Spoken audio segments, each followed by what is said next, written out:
Olá pessoal, sejam bem-vindos de volta ao canal. E hoje eu vou contar um caso para vocês que é um dos mais conhecidos aqui do Brasil, que aconteceu mais especificamente na cidade de Abadiânia, em Goiás. Hoje eu vou contar para vocês o caso João de Deus. João Teixeira de Faria nasceu em Cachoeira de Goiás em 24 de junho de 1942. Ele ficou conhecido popularmente no Brasil como João de Deus, João Curador ou João de Abadiânia, e em outros países ele era chamado John of God. E ele é um autoproclamado médio curandeiro. No início dos anos 50, quando João de Deus ainda era uma criança, uma ponte de madeira foi inaugurada sobre o rio São Patrício para ligar as cidades de Itapaci e Ceres, região noroeste de Goiás. A família dele foi para Itapaci quando ele ainda era bebê e mais tarde iria ser pioneira no povoado de Ponte Nova. A construção dessa ponte atraiu moradores para a área que formaram ali o povoado de Ponte Nova, que existe até hoje. Naquela mesma década, entre os primeiros moradores do povoado estava uma família formada pela cartomante Francisca Teixeira Damas, seu esposo, o alfaiate José Nunes de Faria, conhecido como Juca, e seus 6 filhos.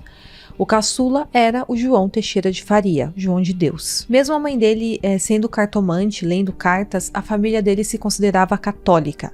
E seu pai era o que se chamava de raizeiro, que é a pessoa que recolhe plantas e que faz a chamada garrafa, que é um remédio natural guardado em garrafas. Na infância, a família tinha poucos recursos e não tinha muitas oportunidades, e eles ainda viviam naquele pequeno povoado onde todos se conheciam, e ali, na verdade, era todo mundo bem pobre, e só tinha o que comer e malemar o que vestir. E ele era uma criança comum que se misturava entre os outros meninos do povoado, e eles se divertiam tomando banho no rio, jogando futebol, e também ele e os seus irmãos ajudaram o pai na função de alfaiate. E segundo a biografia oficial dele, ele teria começado a trabalhar com 6 anos de idade e por isso ele estudou por apenas 2 anos e se considera um analfabeto funcional. Essa história mais tarde não se confirma, mas mais pra frente a gente fala sobre isso. Ainda em Itapaci, na sua juventude, ele já realizava atendimentos espirituais. Ele diz ter despertado para sua mediunidade aos 9 anos de idade e diz que aos 16 ele serviu de médium pela primeira vez na cura de uma outra pessoa. E aí, após a morte do seu pai, ele teve que sair de casa para trabalhar e virou um garimpeiro. Ele repetiu em várias entrevistas ao longo dos anos que foi um dos primeiros a chegar à Serra Pelada, que é o maior garimpo a céu aberto do mundo. Esse lugar no interior do Pará chegou a reunir mais de 100 mil pessoas atrás de ouro, e na época o João já fazia esses trabalhos de cura, esses trabalhos de médium, e muitos acreditam que a mediunidade dele também o ajudou a encontrar pepitas gigantes lá nos garimpos.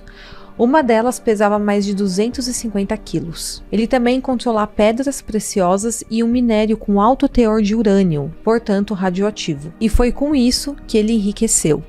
A partir disso, ele começou a colocar pessoas para garimpar para ele, tanto que hoje ele era dono, ou ainda é, de um garimpo de ouro em Nova Era, em Minas Gerais. A partir disso, ele morou em vários estados até se fixar em Abadiânia, onde dizia receber bons espíritos que realizavam curas através dele, incluindo o espírito do fundador da Companhia de Jesus, chamado Santo Inácio de Loyola. Ele também dizia receber o espírito do Oswaldo Cruz e do médico alemão Dr. Fritz. E essa cidade na época era bem pequena, tinha entre 5 e 6 mil habitantes, e a sua principal atividade econômica era rural. Em 1976, o João fundou em Abadiânia a casa de Dom Inácio de Loyola, onde fazia os seus atendimentos espirituais. Porém, em 5 de novembro de 85, ele foi preso portando em um caminhão 300 quilos de minério radioativo. Esse material é utilizado para fazer armas químicas, então provavelmente o João estava contrabandeando internacionalmente esse produto. E os 3 advogados contratados para defender ele afirmaram que na verdade ele tinha sido enganado, que ele desconhecia que esse material era radioativo e que estaria apenas transportando o minério até um campo de pouso. Ele acabou sendo absolvido da acusação, mas o fato é que toda essa atividade em Serra Pelada enriqueceu muito ele ao longo dos anos. O João, ao longo dos anos, também foi acusado pelo assassinato do taxista Delvanir Cardoso Fonseca, que foi assassinado com um tiro nas costas no dia 27 de janeiro de 1980 em Anápolis. Segundo a Sebastiana Geralda Costa, amiga do taxista, Pouco antes disso, o João teria ameaçado tirar a vida desse motorista. E o motivo seria um caso amoroso entre o taxista e a Teresa Cordeiro de Faria, que era a mulher do João na época. A ameaça teria ocorrido 2 meses antes do crime e 2 dias após o assassinato, o João e a Teresa acabaram se separando. O João foi acusado desse crime, mas acabou sendo absolvido por falta de provas. No mesmo ano, ele foi acusado de atentado ao pudor quando foi processado por crime de sedução contra uma adolescente de 16 anos. O processo acabou sendo extinto 6 anos depois por desinteresse da família da menor, e o advogado do João afirmou na época que tudo não passou de uma invenção da família para tentar extorquir dinheiro dele. Porém, com o histórico dele e também com as acusações que vieram depois, muito provavelmente tinha algo ali acontecendo. Então, com todo esse histórico, dá pra ver que o João já era um criminoso desde muitos anos atrás, porém ele conseguiu se safar bem da prisão ao longo dos anos. Mas mesmo assim, ele continuava a sua atividade em Abadiânia. Tudo isso acontecia e ele continuava os seus atendimentos espirituais lá em Abadiânia. Inicialmente ele atendia moradores da cidade e das imediações, mas na medida em que sua notoriedade foi crescendo, ele passou a atender pessoas do Brasil inteiro. E após algumas décadas, visitantes internacionais começaram a aparecer no local, superando até o número de brasileiros que iam até lá.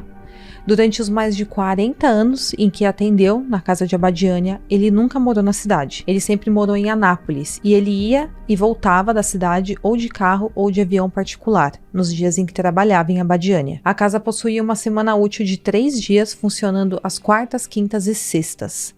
E a casa leva o nome do Dom Inácio de Loyola porque o João dizia que ele tinha incorporado essa entidade em seu primeiro atendimento em Abadiânia, quando realizou um parto. E durante 40 anos, ele utilizou do espaço ali em Abadiânia para performar suas supostas cirurgias espirituais e também para abusar sexualmente de centenas de vítimas. A economia da cidade cresceu consideravelmente com a presença da casa do João entre o começo dos anos 90 e no final dos anos de 2010, e ao redor cresceu um bairro chamado Lindo Horizonte. E de fato, com a chegada do João em Abadiânia, a cidade cresceu muito economicamente. Era um local que antes não tinha praticamente nada, e depois foram sendo construídos hotéis, mercados, açougues, restaurantes, tinha serviços para taxistas levarem as pessoas até o João, e tantas outras coisas que foram crescendo na região para atender todos aqueles turistas que o João de Deus atraía para a cidade. Então, a cidade passou a girar em torno da casa de Dom Inácio, que era a casa que o João de Deus fundou para fazer os seus atendimentos.